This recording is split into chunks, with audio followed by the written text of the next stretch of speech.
All right, welcome back for another episode of Trailer Trash Talk's Hurricane League Fantasy Talk. This is Week 2's review. It's technically, there's still 2 games left to be played in Week 2, but the conclusions of virtually every game are already given to us. With all that being said, the first thing is, what the fuck happened this weekend?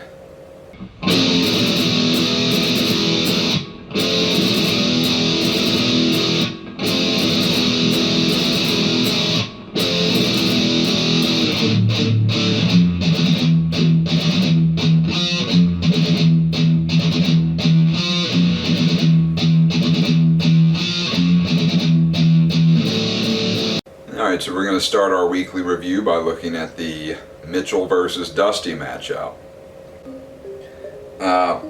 So this one was almost over with Thursday night.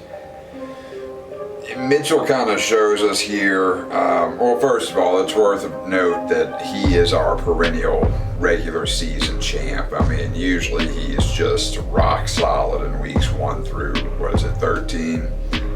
He started off in an 0-2 hole, and I think a lot of that is because he's been a active display of the dangers of stacking on your roster with your early picks.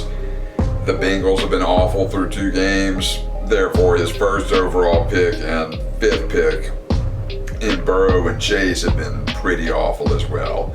I think through 2 weeks they have combined for, like I said, the Bengals have been bad. His first and 5th overall pick have combined for 37 points through 2 weeks. That's not exactly what you're looking for. And now we have Burrow potentially injured, which is not only going to affect his QB position, but potentially his wide receiver 1 position. His other quarterback happens to be Aaron Rodgers. Dusty, on the other hand, is showing why you would potentially want to stack these players, as Hurts and Devonta Smith have pretty much blown up these first 2 weeks. Also, Jan Robinson playing the way he's played does not hurt Dusty, so he's had Dusty's had a good first 2 weeks, and he's got a 1-1 record to show for it. Whereas Mitchell is going to be struggling to break 100 today, and it's not looking super bright for him.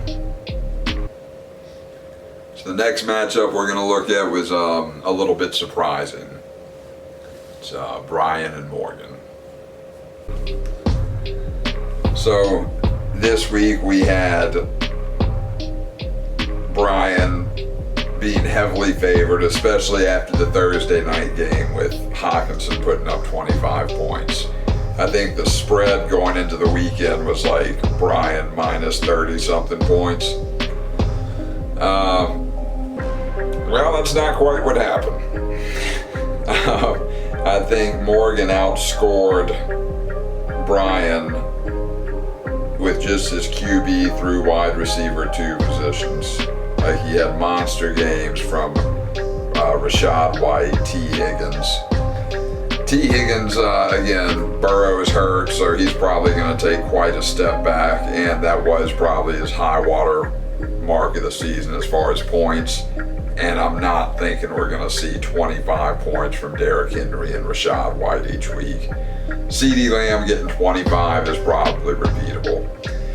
And then as far as Brian goes, he had monster games from the aforementioned Hawkinson. McCaffrey at 26 points.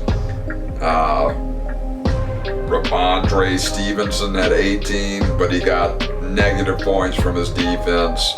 Jahmyr Gibbs again struggled to give him, RB2 numbers, but with another injury that happened to the Lions that we're going to get to, he may be spiking as far as value goes. But winner on this one, shockingly enough, was the person who scored half of the amount of points last week as he did this week in Morgan. All right, so the next game we're going to look at, there's not really a whole lot left to be said. One team has a 11-point lead and has a sex offender quarterback yet to play. The other team is down by 11 points, but is going to win based on or off of the back of a 38 to 42 point performance from Chris Olave tonight.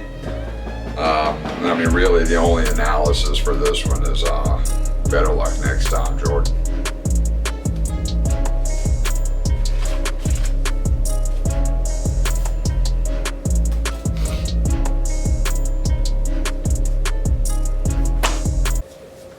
Now we get to our game of the week, and probably the one that I was most off on my predictions for. I mean, wow. Justin again followed up what you would consider a subpar week one performance with 164 points with his defense yet to go, so he's projected to score 171. Blake is again still struggling out of the gate. He had good performances from Josh Allen, Justin Jefferson, a respectable 16 from Garrett Wilson, a respectable 13 from Waller. Other than that, his team is kind of dog shit. 32 points on the bench from Kirk Cousins, 30 points from Kyron Williams.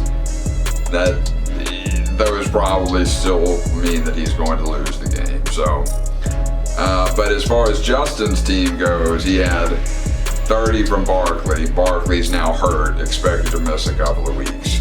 Connor had 20 points. Connor, unfortunately, does not get to play the Giants each week. Deebo Samuel went off. Puda Nakua had 30 points. 15 receptions. Like, what? I can't imagine that's sustainable. Andrews had a solid 15. Montgomery in his flex at 15, but now Montgomery, it seems, is injured as well. So Justin, going forward, has first round pick injured, Saquon injured, David Montgomery injured. It's going to be interesting to see if his little win streak is able to continue. And Blake has a history of either winning it all or sucking the most, and we might be seeing the flip side of the team we saw last year. We're here to get now to the point of the video that you've all been waiting for. We missed the weekly shit pie picks last week. Again, blame that on Dion and his team not covering the spread like they were supposed to. Kept the board up all night, preoccupied. So we missed a week of, again, the rankings. So we're going to come back this week with them.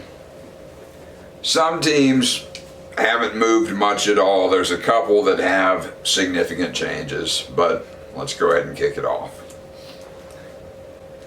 Still with the largest slice of pie after 2 weeks is Morgan with 37%. Now his slice did tip up slightly after week one, came back down a little bit after week two, but more or less this is what the board saw when we looked at this team after the draft. Justin. So this one is potentially our biggest mover of the week. No, I think it is our biggest mover of the week, actually. This is one of the ones that caused quite a bit of contention amongst the board. We still believe as a whole, down to every single member, that his team is what we thought it was 2 weeks ago. However, the math dictates that he simply now has a indisputably smaller slice of the pie just after getting out of the gate at 2-0. So good job, Justin, by reducing this number for the moment, but we all know that mid-season slump of yours is coming and we expect it to spike right back up. The next biggest mover of the week is Mitchell. So this is another one where the board knew what this team looked like coming out of the draft. We also knew that he usually, through hook or crook, finds a way to get those regular season wins. He has not. So this is slowly tipped up, again, partially because of the math, to 16%. We still do believe that he's going to get his regular season turned around and really save the big choking until the playoffs. The next biggest mover of the week is Blake, going from a 10% chance to a 14%. So, I mean, he is now at the, third largest slice of shit pie for the week. This is again attributed to starting out 0-2. We knew this team wasn't great, but we thought it was at least gonna, if not be 1-1, be a competitive 0-2, and neither of those are true, so the slice has to go up. Next we have Jordan, going from, shockingly, from a 10% chance, a tenth of the pie, to now 8% of the pie. Now, despite his 1-1 record after this week, Jordan has shown quite a bit of fight, shown that his team can be respectable. That says something. We may have gauged this one a little bit wrong coming out of the gate. So next we have Dusty, going from 7% of the pie to 8% of the pie. He's 1-1. Both of his weeks has put up respectable numbers. He's going to end up in the playoffs. In our last two slices of pie, we have Brian, going from a preseason 4.5% slice to a 5% slice now, after his impressive week 1 and week 2 left something to be desired, but he was going up against pretty much nobody but Justin's winning that one, so it is what it is. And lastly, and if you ever needed proof that the board is not slanted and is unbiased, we have Lil Stank slice of pie, going from a 0.5% slice up to a whole percent. Look, my team hasn't won yet, and this is the argument we had last night. I argued strongly to the other members of the board that I should stay at the 0.5% slice of pie that I had coming into the year. Since my team has not won yet, there were a lot of naysayers. I am going to be 2-0 off of a massive 40-point performance from Chris Olave. My slice should stay at a 0.5%, if not going down to 0%. There are others that argued my slice should go up to 1, 1.5, 2%, because they're assuming I'm going to take a loss here.